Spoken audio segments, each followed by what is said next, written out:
Los dos nos sentamos y hablamos del caso.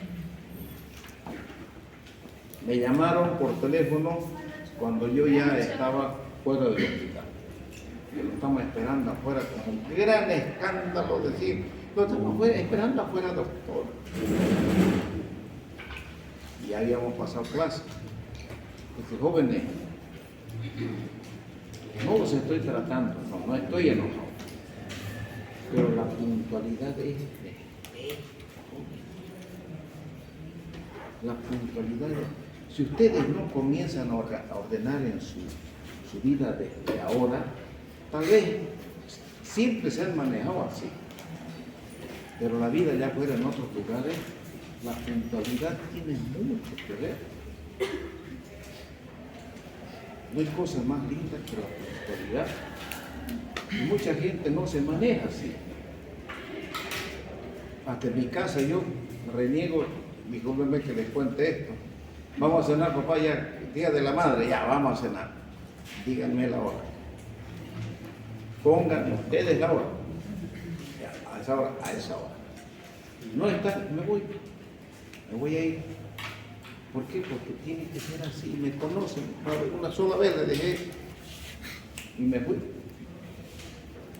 Entonces tienen que aprender puntualidad. Dirán, pues mis hijos, mis nietos, viejos, como siempre, ¿no? Pero así siempre los he manejado. Y eso es bueno, no es una cosa mala. Van a ver que a lo largo de la vida, todas las cosas, lógicamente no soy perfecto, ¿no? Pero las cosas que les hablo tienen mucho que ver con la vida diaria, con el correr de los días. El sacrificio, el esfuerzo, la perseverancia. En la vida no triunfa el más inteligente. Mentira que el inteligente se lleva las flores. Claro que sí. Si a su inteligencia le pone ganas, le pone fuerza, dedicación, horas de sacrificio, claro que va a triunfar. Pero no siempre está en el inteligente, sino en el que se sacrifica. La vida es así. Y lo que estamos pronto a ver es que ustedes van a entrar al internado. Yo estoy peleando, no se imaginan cómo me estoy chocando con paredes ahí, donde dicen que a las señoritas lo del acoso sexual es grave en el internado, jóvenes. Van a caer en manos de unos imbéciles ahí que entran a la residencia. No digo que todos entran por la ventana. Algunos entrarán por la puerta ancha. Ustedes saben que para la residencia pasen, ustedes tienen que pagar, ¿no es cierto? ¿Saben de eso o no saben? No. ¿Que se paga? ¿Saben? No, bueno, y eso es correcto. No, ¿por qué no? Porque no entra el más capaz, entra el que más plata pone. $1.200.000 corre de dinero, jóvenes repartiendo plata, coimeando y extorsionando a los jóvenes. ¿Cómo queremos? Buenas noches. ¿Cómo queremos hacer patria y buscar a los mejores? Entonces eso está mal, pues. Eso se ha denunciado, ya está hediondo todo esto, porque todo el mundo, pero nadie pone coto y decir, esto tiene que ser así. Porque la plata lo embrutece, les cambia la mentalidad. Y yo les juro por Dios y por mi madre, jóvenes, el dinero no es felicidad. No es felicidad a quien tiene aquel que es millonario, mentira. Yo les garantizo eso.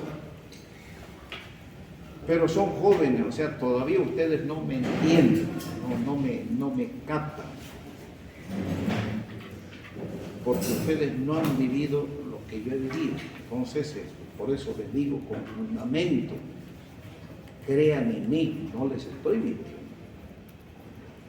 Bueno, el dinero no es felicidad, joven. Aquel que tiene y vive opulente, vaya a saber cómo habrá conseguido. Primero, si es bien habido, me alegro. Vale la pena, claro que sí. Pero cuando es mal habido, la cosa cambia, los hijos crecen y la sociedad le apunta, pues no. Y a los hijos los marcan con los pecados de los padres. Y eso es terrible, ¿no? Entonces, si ustedes, no hay cosa más hermosa que pregonar con el ejemplo y ser sincero y honesto.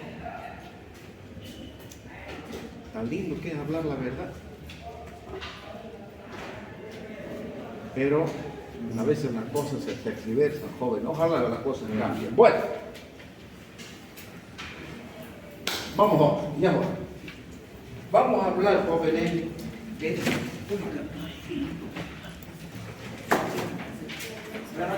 buenas noches, compañero. Háganme un favor. Háganse por favor. Yo no amargo.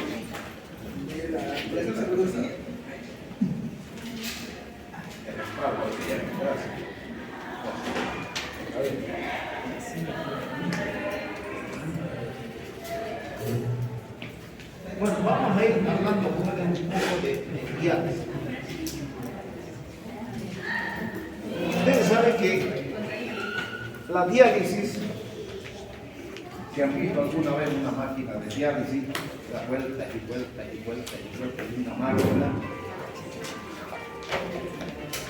Perdón, mira. O dijiste, estoy en clase. ¿Es oriental? Ya, chao. Bueno, ustedes saben que la diálisis, jóvenes, dicen, bueno, si no le dializan a mi pariente, a mi primo, a morir. Realmente es triste ver cómo hay gente joven, niños y adultos que dependen de una diálisis, ¿no es cierto? ¿Y qué es la diálisis? Se está lavando su sangre.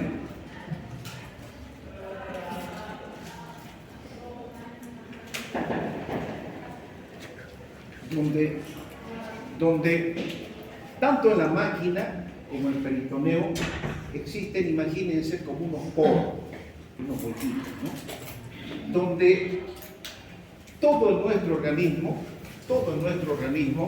es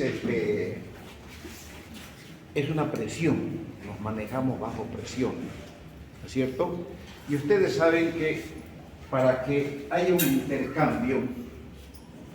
intercambio, la sangre tiene eritrocitos, tiene plasma, y así como la orina tiene sustancias tóxicas, ¿no es cierto? Tiene el solvente, tiene el soluto, vegetal, sodio, potasio, calcio, magnesio, zinc, tiene mucho vegetal. Entonces, tiene que haber un intercambio entre la sangre que está llena de sustancias tóxicas del paciente y se hace eso a través de una máquina o a través del peritoneo. ¿Quién iba a pensar, quién iba a soñar que el peritoneo iba a ser un buen filtro para el lavado de nuestra sangre?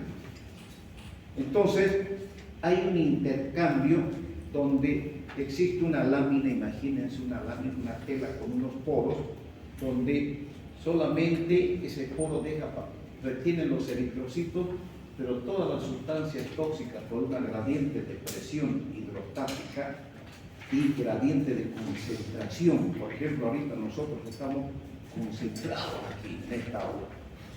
Y aquí la pared es el peritoneo o la máquina dializadora, donde muchos de nosotros somos tóxicos y tenemos que salir para que el organismo del paciente siga funcionando en perfectas condiciones, ¿no es cierto? Entonces, mucho tiene que ver la osmolaridad, la presión hidrostática y la gradiente de concentración. Y vamos a ver, esta parte es muy bonita, vamos a verlo, pase. La diálisis peritoneal y la hemodiálisis. ¿No es cierto? Esto nosotros hemos visto mucho y ustedes van a ver mucho, a Dios gracias, en los servicios de nefrología de los hospitales de Dios, permiten a los alumnos ingresar. Y es más, yo les induzco a aquellos que les gusta la medicina interna, les gusta leer, les gusta estudiar, les gusta investigar, porque algunos son más hábiles para la cirugía, otros no les gusta la cirugía, gusta otro tipo de materias, porque cada uno en la vida universitaria, cuando va leyendo, estudiando, uno se va inclinando, ¿cierto? Yo, por ejemplo, ¿qué iba a meterme con psiquiatría, con psicología? Nunca me gustó. Allí yo cuando estaba en la universidad, llevando, sí, en psiquiatría, me tocó un paciente y había que ir al hospital en Sucre del paciente enfermo mental. Se paraba el tipo así y no hablaba ni decía nada y todas sus babas, sus salidas caían. Oye, amigo, no quiero un heladito en otro avión. Oiga, amigo, nos llevábamos para, o si querían comer alguna cosa, pues, ¿no? Y encima el tipo, ya después nos dijo, no hablaba castellano, era quechua. Por ahí nosotros, peor todavía, ¿no? Yo en mi pueblo, mi madre hablaba quechua, pero yo ya no aprendí, porque salí a mis 10 años de allá y me vine aquí al oriente, entonces, tuti. No pude aprender, me hubiese gustado aprender a hablar quechua, pero no pude, no aprendí. Entonces, teníamos que pagarle al portero, leerle un poquito, a entrar a lugar de historia clínica y en base a eso agarrar el libro, tratar de investigar y acomodar lo que le veíamos al hombre, porque no hablaba nada. Pero los psiquiatras saben manejar ese tipo de pacientes, ¿no es cierto? Entonces yo jamás me hubiese dedicado a eso, pero hay gente que le gusta, ¿no es cierto? Entonces, si a ustedes les gusta, Bolivia, cualquier país necesita de buenos nefrólogos. Con el aumento de superpoblación que existe en el mundo y prácticamente la comida chatarra que a ustedes les encanta, carne, entonces la hipertensión y los pacientes neurológicos están a la orden del día y se necesita y se van a necesitar hacer un trasplante. Entonces dentro de la nefrología existe una especialidad que se dedica a los trasplantes renales. Y para hacer una especialidad no es tan complicado como hacer una rama quirúrgica. Ustedes van a cualquier hospital extranjero, queremos hacer una pasantía o sin una especialidad. Lo aceptan porque es clínico, ustedes no van a estorbar a nadie. En cambio, en la rama quirúrgica están quitando el espacio a un brasilero que hizo en el Brasil, que él quería operar, pero yo estaba entre medio también y también tenía que operar, ¿no es cierto? Entonces, ahí hay cierto resentimiento de los extranjeros hacia uno, pero todo depende de uno ganárselas a esa gente, ¿no es cierto? Solamente para el trabajo. Pero en una rama clínica como la nefrología, no hay ese, ¿no? Porque lo que se necesita es estudiar, leer, y el boliviano se caracteriza por ser metedor, no es flojo, y agarra. Es que nosotros llevamos siempre la vida que llevamos aquí en nuestra patria, nos despierta en el extranjero esas ganas de pase, de no quedarnos atrás. Por eso, si a ustedes les gusta, van a ver que yéndose al Brasil, yendo a Argentina, no van a encontrar muchos problemas para hacer esta especialidad, si es que les gusta, ¿no? Bueno, sí. Bien, entonces,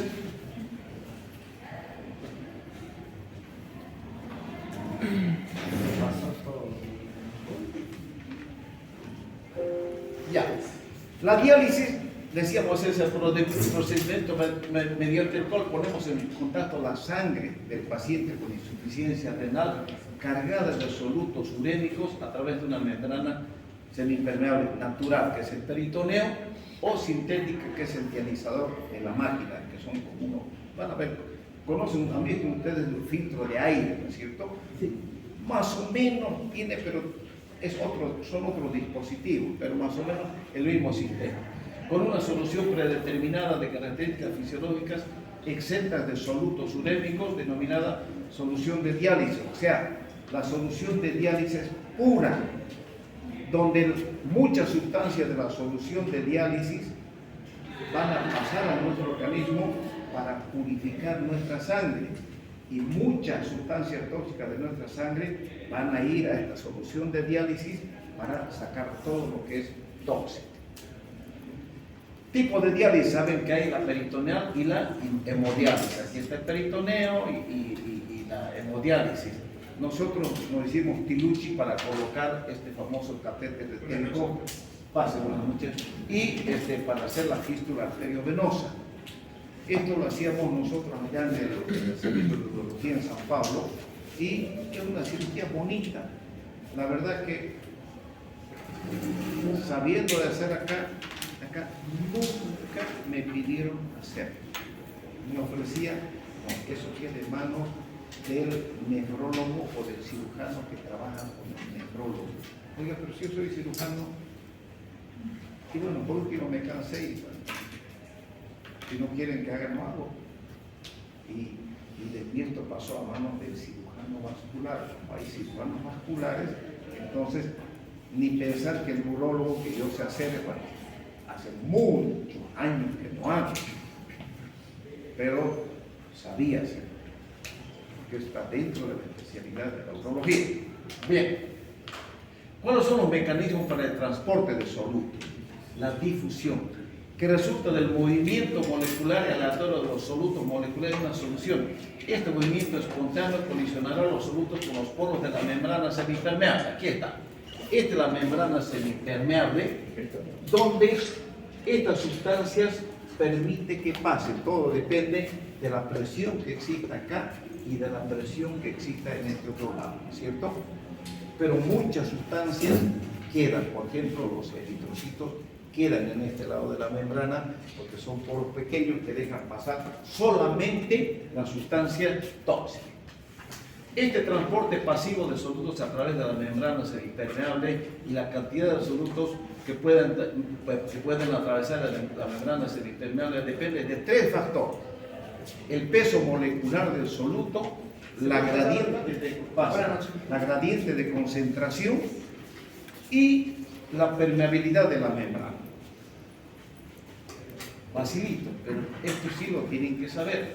El peso molecular del soluto, la concentración, o sea, la gradiente de concentración y la permeabilidad de la membrana. Vamos a ver más adelante que esa permeabilidad de la membrana, principalmente el peritoneo, mucho depende de la salud del paciente, de la edad del paciente y de la enfermedad de base que tenga un paciente. La hipertensión, la diabetes, no nos deja un peritoneo con la misma calidad de un paciente que no tenga estas enfermedades de base. El peritoneo tiene sus variables de permeabilidad individual modificadas por la edad y por la enfermedad, diabetes, hipertensión arterial. Sufre modificaciones de su permeabilidad en el curso de su empleo como membrana dialiciadora que requiere una prueba de difusión peritoneal inicial para prescribir la dosis de diálisis peritoneal. Entonces, de acuerdo a la condición del peritoneo, de acuerdo a la edad del paciente y de acuerdo a las enfermedades que haya tenido ese paciente, entonces se le indica la cantidad de líquido que tiene que entrar para la diálisis de peritoneo. ¿Es cierto? Es lógico pensar. No vamos a meter en esta aula 300 alumnos, porque no vamos a poder pasar acá. Si los poros de esta membrana son pequeñitos, no vamos a hacer una buena purificación de la sangre, ¿no es cierto? Porque tiene que salir agua y sustancias tóxicas. Pero todo depende de la membrana. Entonces, la anamnesis, una buena historia clínica del paciente, es imperativo para tener éxito en este tipo de diálisis, en las dos diálisis en realidad. La ultrafiltración y ¿qué es la convección? Es el transporte de solutos y agua a través de la membrana bajo el efecto de un gradiente de presión hidrostática u osmótica. Se denomina también transporte convectivo. Va de acá para allá y fíjense los eritrocitos que quedan en este lado de la membrana. A través de los principios físicos de difusión y ultrafiltración se logra depurar el plasma urémico reemplazando algunas de las funciones renales. ¿Cuáles son las funciones que se reemplazan? La excreción de solutos, eliminación de líquido retenido, regulación del equilibrio ácido-base, regulación del equilibrio electrolítico, remoción de sustancias tóxicas, mediadores de procesos inflamatorios, posibilidad de aporte nutricional, pero no cumple las funciones endocrinas y metabólicas del riñón. Ni la diálisis peritoneal ni la hemodiálisis. O sea que, ¿cuál es la función endocrina del riñón? Al paciente se inyecta eritropoyetina con hierro. Por eso es que a los pacientes se les inyecta primero un tratamiento dietético riguroso y se les administra eritropoyetina con inyectable, ¿cierto? De eso ya hablamos. ¿Qué pasa con el líquido de diálisis? Es la solución con la que se va a contactar la sangre del paciente urémico y con la cual van a intercambiar solutos en ambos sentidos a través de los poros de la membrana. Entra sustancia pura al cuerpo y sale sustancia tóxica del cuerpo a través de la membrana. Y fíjense, la composición de las soluciones de diálisis peritoneal. A mí me interesa, mis queridos jóvenes, que sepan que existe un líquido isoosmolar, hiperosmolar, y fíjense, son dos hiperosmolares, ¿no es cierto? Pero una con un 2,5% y otra de 4,25%. Existe, en este grupo está el suelo hipertónico. Ustedes van a ver a lo largo de su práctica en nefrología, cuando entren al internado, dependiendo de la gravedad del paciente, existe el suelo glucosal hipertónico. Entonces, eso les favorece a los pacientes de acuerdo a la rapidez con la que quiera el médico nefrólogo evacuar todo lo que es tóxico en el paciente y sacar mayor cantidad de agua del paciente, o sea, cuando está muy edematizado. Me interesa a ustedes que sepan que existe suero glucosado, sodio, cloruro, lactato, magnesio y calcio. Esta es la composición de la solución de diálisis peritoneal. Esta composición. Y ustedes por lo menos tienen que tener idea qué entra, qué tiene ese líquido que entra a la cavidad peritoneal. Tienen que saber. Del paciente urémico, ¿qué es lo que sale en la solución de diálisis? ¿No es cierto? O sea, sale hacia la solución de diálisis. Y de la solución de diálisis, ¿qué es lo que entra al paciente? Sale ácido orgánico, potasio, fósforo, urea, creatinina, moléculas de agua, o sea, todo lo que es tóxico que se encuentra en demasía en el organismo sale. Y entran, fíjense bien estos dos conceptos: bicarbonato de sodio en la hemodiálisis. Estamos hablando de diálisis peritoneal. Bicarbonato de sodio en la hemodiálisis y lactato en la solución de diálisis peritoneal, que luego de su paso hepático se transforma en bicarbonato para corregir la acidosis metabólica. Son cosas diferentes que ustedes, para leer, subrayen y dense en cuenta que una es la diálisis peritoneal y otra es una hemodiálisis. No es para leer nomás sin tomar un poquito en cuenta el detalle. Luego, glucosa, calcio iónico, agua y electrolitos. Eso es lo que favorece al paciente dialítico, ¿cierto? Aquí está, la diálisis peritoneal. Aquí en Bolivia, jóvenes, lamentablemente no es como en otros países. Aquí en Santa Cruz yo no he visto lo que he visto allá. Allá existen centros de diálisis y el INPS, que es el seguro universal allá en el Brasil. Va una visitadora social que hace un buen trabajo, suponiendo este caballero necesita una diálisis, y lógicamente es un médico que trabaja, tiene su paciente, trabaja en una clínica, y para él mejor hacer una diálisis peritoneal. Es más cómoda y lo puede hacer en su casa. Él es médico. Entonces, va una visitadora social, lo primero que hace es mirar la casa, si este paciente vive en la limpieza, tiene cierta comodidad y la esposa es una persona culta con la cual o los hijos o los familiares pueden recibir el entrenamiento adecuado para manejar una máquina dializadora. Entonces, van, sí, reúnen las condiciones, informa a la visitadora social y le dan una máquina. Esa máquina lleva a su casa y la familia, o él indicará unas 3 o 4 personas que va a ir a hacer el entrenamiento respectivo para que este señor, luego de hacer su trabajo en el hospital, en su oficina, donde sea, llegue a su casa y él, mientras duerme, hace su diálisis. ¿Por qué? Porque depende de una máquina que está debidamente programada para hacer la diálisis. Pero aquí en Bolivia no existe eso. No hay. Y además hay tanta gente humilde que tal vez vive en un país y necesita una diálisis, no se lo puede dejar una máquina en esas condiciones. Entonces, eso se volvería prohibitivo y aquí en Bolivia dirían, ¿cuál es la palabrita que dicen? Discriminación. Discriminación. Discriminación. Discriminación. Eso saben estos malditos, ¿no? Sí, sino que no reúnen las condiciones como para manejar una máquina de esa naturaleza.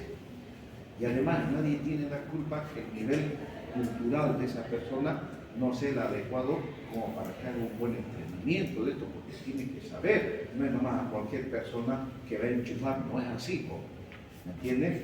Pero allá sí les dan la máquina donde la familia o el mismo paciente va, recoge su frasco, le entrega, toma para una semana. Él sabe que tiene que hacer para una semana, lleva su frasco, su bolsa de dializadora y hace su casa tranquila. Va a sus controles laboratoriales periódicos, donde él tiene su hora marcada, va al laboratorio, le hacen sus laboratorios para que muestre el nefrólogo, prácticamente lleva una vida normal. En cambio acá no vemos eso, ¿cierto? Quiere decir que estamos muy lejos y Brasil está casi al ladito de nosotros, la verdad. No puedo decir si en Argentina hay o no hay. Les mentiría. He estado en la Argentina, pero no he visto lo que he visto en el Brasil. Tal vez me equivoco lo de la Argentina, tal vez existe, no sé. Bueno, aquí vemos un paciente que aquí tiene su catéter de Tencón. La diálisis peritoneal es una técnica por la cual se lleva a cabo la eliminación de desecho y exceso de líquido mediante el revestimiento abdominal llamada membrana peritoneal como film. La difusión y la ultrafiltración. La difusión puede imaginarse como el intercambio de solutos, de sustancias tóxicas, entre dos soluciones separadas, una de ellas la sangre y la otra la solución de diálisis por una membrana semipermeable que es el peritoneo. La ultrafiltración se refiere al movimiento de agua a través de una membrana rígida por un gradiente osmótico, en este caso la glucosa, de la solución de diálisis. Es otro concepto. Y las modalidades de diálisis peritoneal. Tenemos diálisis peritoneal del paciente agudo. Habitualmente prescrito de urgencia, su duración es variable mientras dura la fase de insuficiencia renal aguda. Yo les dije que la insuficiencia renal aguda, cuando está bien tratada, a tiempo y en las condiciones adecuadas, ese riñón revierte sin dejar ninguna secuela para ese riñón. La aguda, no así la crónica. La aguda revierte sin ningún problema. Requiere de la colocación de un catéter rígido en la cavidad peritoneal, habitualmente por fundición cutánea. Los ciclos son cortos, con permanencia en cavidad entre 30 y 120 minutos. Van a ver cuánto dura. Imagínense los que dializan crónicamente, los que están en su casa, pasan toda la noche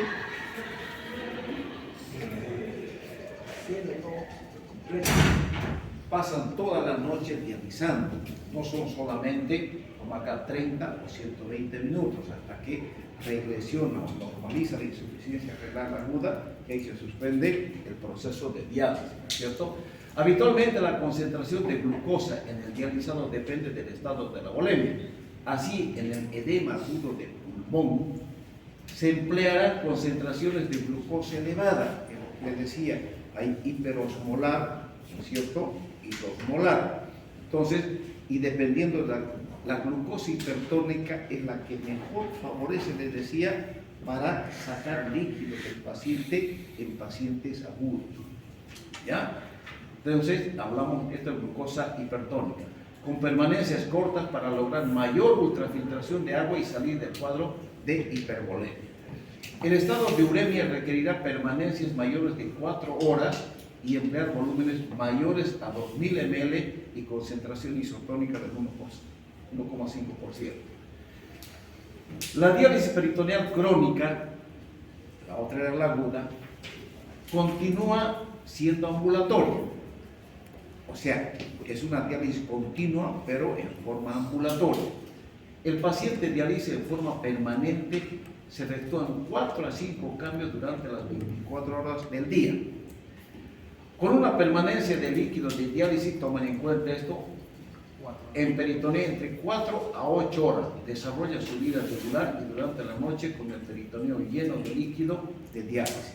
Van a ver, algunos dejan líquido de diálisis en el peritoneo, que se llama húmedo, y otros dejan seco, sin líquido de diálisis.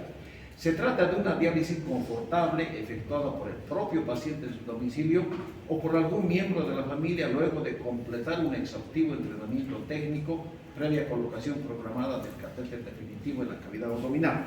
O sea, el catéter de Tenco, van a ver un poquito más adelante cuáles son las características y por qué se utiliza el catéter de Tenco, porque tiene que reunir ciertas condiciones. Y eso no es para cualquier cirujano. Tiene que saber colocar un catéter de Tenco. Aquí tenemos la diálisis peritoneal continua con cicladora. Aquí está el aparato, los cablecitos que van, la cantidad del líquido dializador, y el paciente aquí está durmiendo toda la noche. Termina, se viste, se baña, se cambia, saca y se va. Y lo tapa su catéter de Tenco. El paciente se conecta a la máquina cicladora en el momento en que se va a dormir y el recambio lo efectúa la máquina cicladora en forma automática. La máquina tiene un programa informático al que se programa efectuando entre 8 a 10 ciclos mientras el paciente duerme. Es una belleza. Se desconecta a la mañana siguiente dejando el peritoneo con una nueva solución para todo el día, peritoneo húmedo, y se drenará en la siguiente noche para iniciar un nuevo ciclo. Pero también existe la diálisis peritoneal nocturna intermitente, idem a la anterior con la diferencia de dejar vacío el peritoneo durante el día, o sea, peritoneo seco. Son las dos modalidades. ¿Cómo es el acceso peritoneal? El catéter peritoneal debe permitir un recambio de líquidos adecuados, entrada y salida, diseñado para su empleo y colocación segura. Existen 2 tipos, catéteres agudos o temporales. Este catéter se debe dejar exactamente en el fondo del saco de luz, o sea, bien allá abajo y allá atrás. Su diseño es similar a estilo Cat de Brown. Es un tubo rígido con fenestraciones en su extremo distal, una oliva y una estilete. Ahorita les voy a mostrar. Tiene la ventaja de colocación inmediata en caso de urgencia. Debe ser removido periódicamente. Las probabilidades de infección, perforación intestinal o vesical son elevadas durante la colocación. O sea, esto no es para cualquier médico que diga yo te pongo, no señor. Preferible es hacer un tajito pequeño acá sobre la línea alba, y uno entra para no perforar y lo ubica bien el catéter, deja en el fondo del saco, porque hacer a punción sin mirar es riesgoso. Con un tajito pequeñito van a ver, aquí está. Los catéteres para la diálisis crónica. Tenemos el catéter recto y el catéter curvo. Aquí no se ve bien, jóvenes, pero aquí tenemos estas olivas. ¿Entienden? Esto, a ver. Es que es importante, a ver si se logra ver.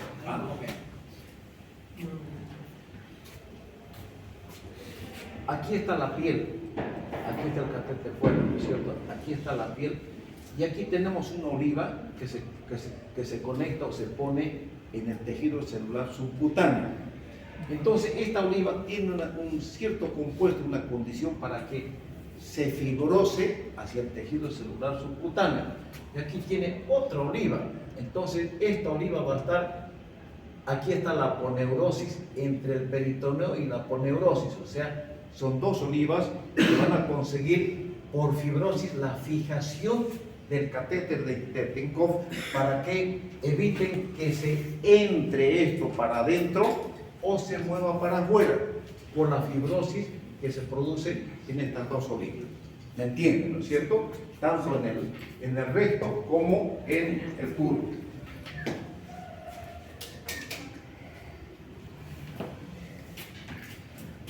Se fabrican con material biocompatible siliconizado de poliuretano. Ustedes saben que el material, la silicona, hay las ondas polisiliconizada, son las mejores, las que mejor funcionan, son más finas. Ustedes pueden dejar con tranquilidad un mes en el paciente si quieren un poquito más. En cambio, no reúnen las mismas características que las otras de goma. Las ondas hay de toda laya como autos. Hay autos chinos que duran 2 meses, hay autos japoneses que duran 5 años y hay otros autos americanos que duran mucho más. Así más o menos la calidad de las ondas.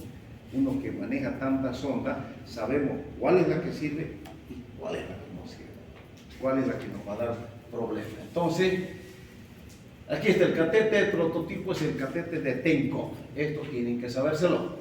Es un catéter que posee 2 olivas, el proximal en el subcutáneo y el distal por encima del peritoneo y la aponeurosis posterior del recto del abdomen. Es lo que acabo de decir. Las olivas tienen la finalidad de crear una respuesta inflamatoria local, o sea, una fibrosis local que tiende a fijar el catéter y evitar la migración bacteriana.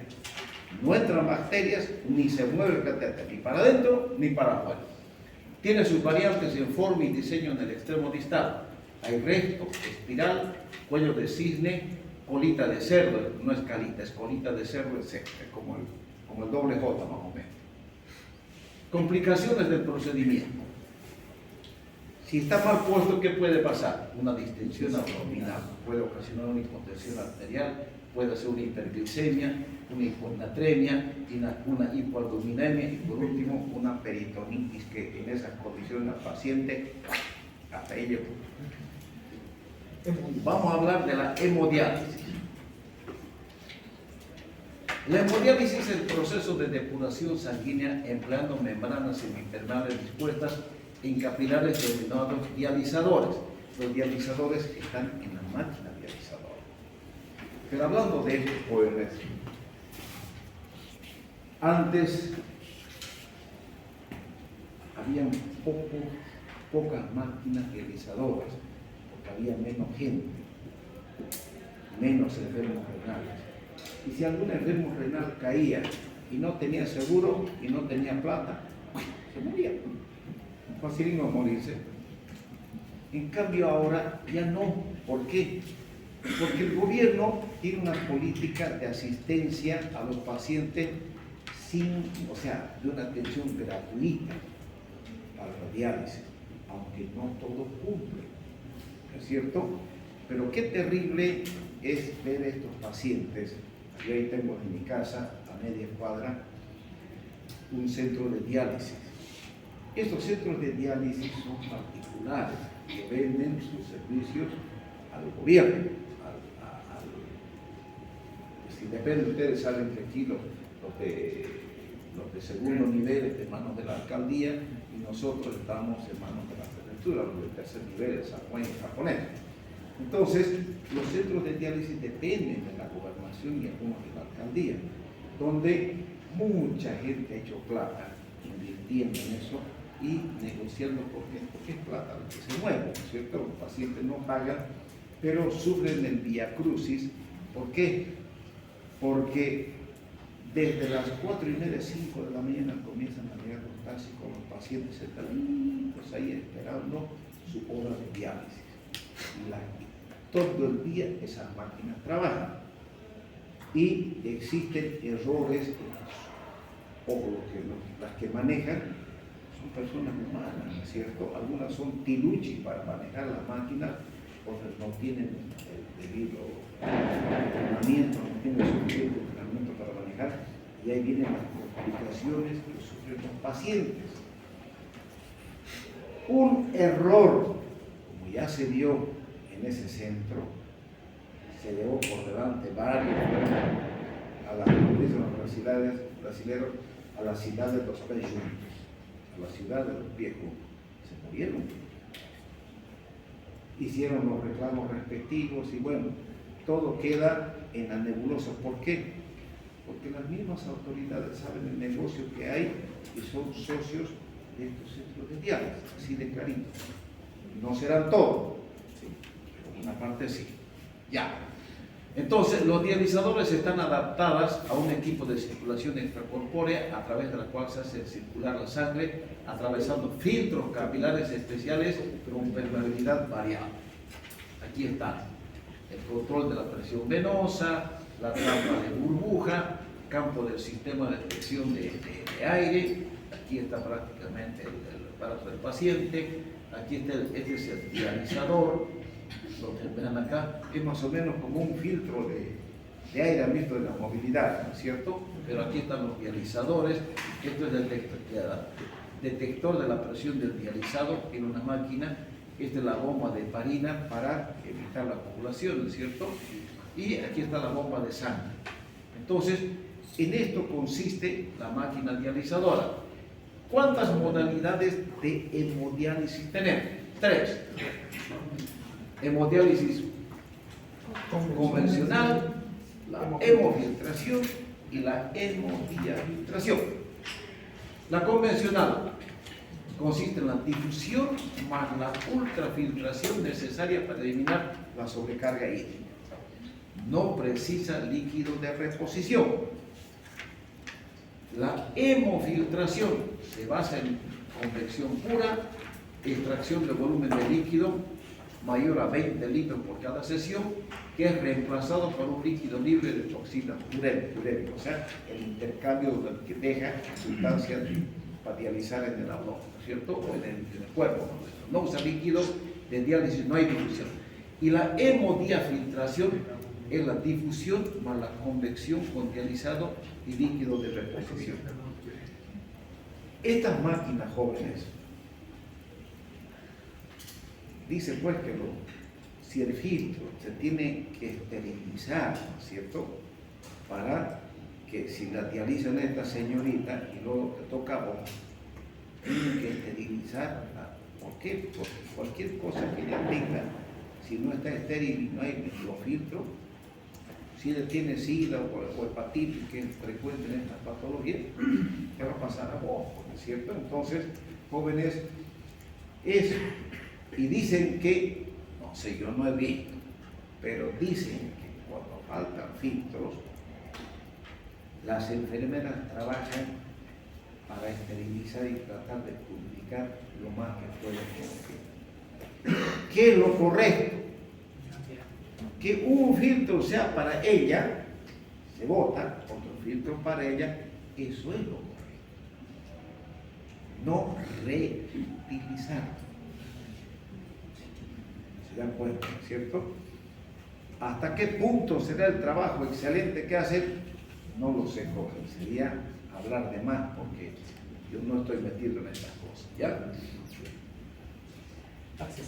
El acceso vascular. Un flujo sanguíneo mínimo de 250 mililitros por minuto debe existir. El catéter de doble lumen en vaso venoso del cuello o de la vena femoral, y la colocación debe realizarse en quirófano. Ustedes saben que cuando nosotros tenemos pacientes con insuficiencia renal aguda y queremos dializar rápidamente un paciente, lo utilizamos acá. Nosotros, ya les dije, no lo colocamos, pero se realiza la diálisis a través de ese catéter que se coloca acá en el cuello, y el paciente revierte el cuadro agudo, se saca y se acaba. Nada más.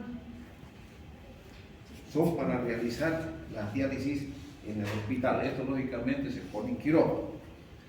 y a través de un procedimiento quirúrgico generando una fístula arteriovenosa, pero esto ya es otra cosa, ¿no es cierto? La fístula arteriovenosa que dicen que es definitiva, entre comillas, que no es así. Después de 3 a 4 semanas de la cirugía se considera madura. También se puede utilizar un injerto venoso, o sea, de vena safena, o prótesis de material biocompatible como teflón. O sea, cuando se hacen fístulas arteriovenosas jóvenes, no piensen que está hecha la fístula y se acabó y se olvidó para todo el tiempo. Mentira. Eso generalmente al tiempo se cierra y hay que hacer otra fístula. Ahora, si ustedes me dicen, ¿usted ha visto que coloquen teflón entre arteria y vena para la diálisis? Nunca he visto aquí. Pero se debe utilizar. Es lo mejor utilizar el teflón, porque es una sustancia que no es natural, ¿no es cierto?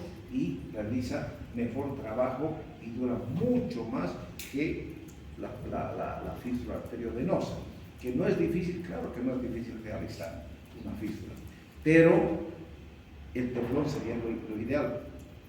No he visto. De que habrá algunos centros, ahora, también no piensen ustedes todo mal, no. Existen centros, yo sé que el centro de diálisis de la clínica INCO es excelente, pero ¿cuánto costará? No lo sé. Ya les digo, no todo es gratis, no piensen que todo es gratis. Y ustedes han visto, si ustedes andan por la ciudad, van a ver varios centros de diálisis en diferentes partes de la ciudad, ¿no es cierto? Ya tendrán ustedes idea entonces de que los pacientes renales están sectorizados. A usted le toca aquí en Los Pozos, a usted le toca allá en el Plan 3000, entonces los sectorizan para realizar, claro, también un mejor control estadístico para ver qué cantidad de pacientes están dializando en la ciudad de Santa Cruz, ¿no es cierto? Bueno, aquí está. Complicaciones durante la hemodiálisis. Tenemos complicaciones que son más frecuentes, menos graves, las menos frecuentes y más graves, y las derivadas de accidentes de menor a mayor gravedad. Las más frecuentes y menos graves: la hipotensión arterial, náuseas y vómito, contracturas musculares, dolor en el pecho, cefaleas y pirogenemia. Dicen que los pacientes cuando terminan una diálisis los dejan medio, como después de un partido de fútbol quedan medio laxados, dice más o menos que terminan así. Las menos frecuentes y más graves, las reacciones anafilácticas. El embolismo, ¿qué es el embolismo gaseoso? Cuando entra una burbuja de aire y forma un émbolo que puede obstruir. Que no deja, que obstruye, no deja circular la sangre.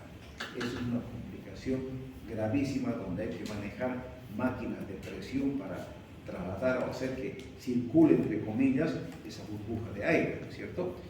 Y el síndrome de desequilibrio postdialítico es otra complicación grave, ¿no es cierto? ¿Por qué? Porque hay sustancias, imagínense, hay sustancias tóxicas que nos vienen de afuera y hay sustancias tóxicas que nos vienen de adentro. Por ejemplo, una sustancia tóxica de afuera. Nuestro organismo también produce sustancias tóxicas por dentro, ¿no es cierto? ¿Por qué? Porque nuestro sistema inmunológico se defiende ante alguna presión externa y de ahí vienen esas sustancias tóxicas que el organismo mismo trata de controlar, a veces no puede controlar. Entonces, son las menos frecuentes y más graves estas tres. Ahora, las derivadas de accidentes de menor a mayor gravedad, tenemos la coagulación total o parcial del circuito extracorpóreo. Se fregó la máquina. Le para de dializar y urgente tiene que solucionar este problema. Desconexión o rotura de algún componente del circuito. Se fregó el filtro.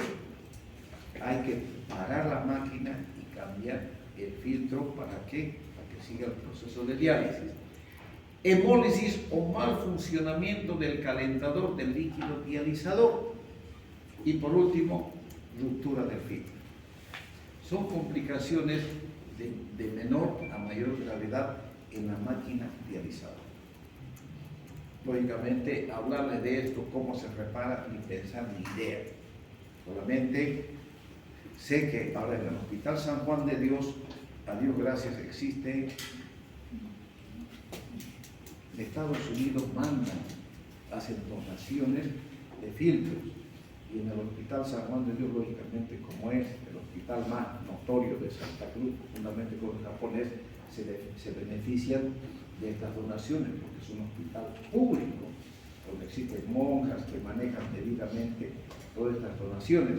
Pero estas donaciones no llegan a los centros particulares donde hacen las diálisis, ¿me entienden? Entonces, ahí ustedes sacarán sus conclusiones dónde mejor me hago mi diálisis. En un centro particular, me voy nomás a San Juan de Dios. Ahí está. Después de la hemodiálisis, ¿qué presenta el paciente? Hipotensión arterial, síndrome de desequilibrio, se siente mal, con dolor de cabeza, aumento de la presión arterial, vómitos y convulsiones. Puede presentar calambres, cefaleas, insomnio o inversión del ritmo del sueño. Aspectos sobre la nutrición de estos pacientes. Generalmente la dieta se debe basar en la disminución de sodio, potasio, proteínas y agua. Por eso es que la gente dice, hace daño comer mucha carne, hace daño comer mucha sal. Y ustedes no entienden, pero siguen echándole. Sí. Eso es, jóvenes, este tema es lo que corto, bonito, de diálisis, eso lo he resumido para que sea entendible, no necesitan saber mucho más, y es bonito y facilito este tema. Entonces, el día martes terminamos el programa con trasplante renal, y ahí hablaremos, ya me dará la lista del joven. Ya está la lista, ¿Me la puede proporcionar, por favor? Entonces yo voy a dividir en bolillas, voy a hacer unas bolillas ya el día, la próxima clase, para que saquemos. Voy a ver, de acuerdo a cuántos grupos hay, de acuerdo al tiempo en que yo tenga, más o menos calculando cuántas clases teóricas tenemos y de acuerdo también cuántas clases prácticas voy a utilizar para que todos den de acuerdo a la cantidad de alumnos que se hayan anotado. Son 24 grupos. 24 grupos. Mierda, todingo. Ya, algo me estoy olvidando. El próximo sábado, jóvenes, estoy queriendo tomar el segundo parcial.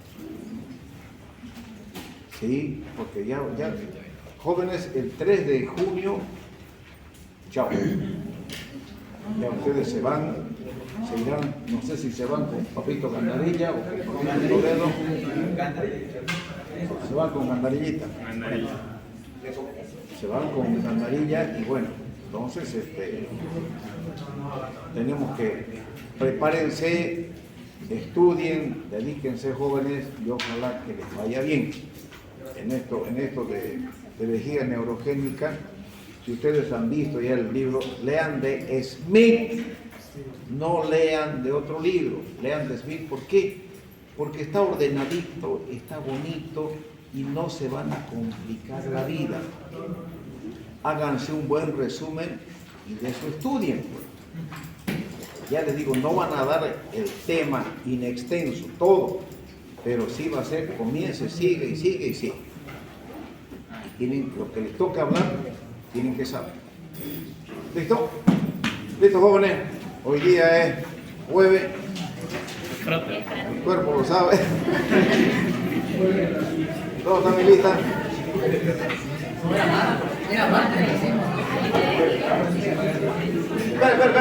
Ven. Un ratito, joven. Por favor, que no ocurra lo que ocurrió esta mañana. Porque me llamaron por teléfono, que estamos presentes. Oigan, ya soy viejo y mi coto Bueno, ya pensarán que soy postudo. Una cosa es ser bueno y otra cosa es ser lo que ustedes están pensando. Yo les digo, aquí si quieren vienen, si no quieren no vienen. Problema de ustedes. Pero allá es diferente. Allá sean puntuales. ¿Por qué? Porque tiene que ser así. Y no me llamen por teléfono. Si no entraron, no entraron. Con 10 minutos, ya hasta 10 minutos después de esperar más, no, allá no. Aquí sí, pero allá no. No también.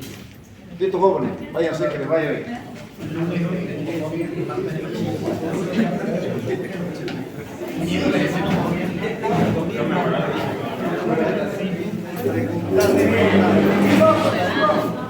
Chicos, vean toda la lista que mandé ahorita, por favor, para hacer que hay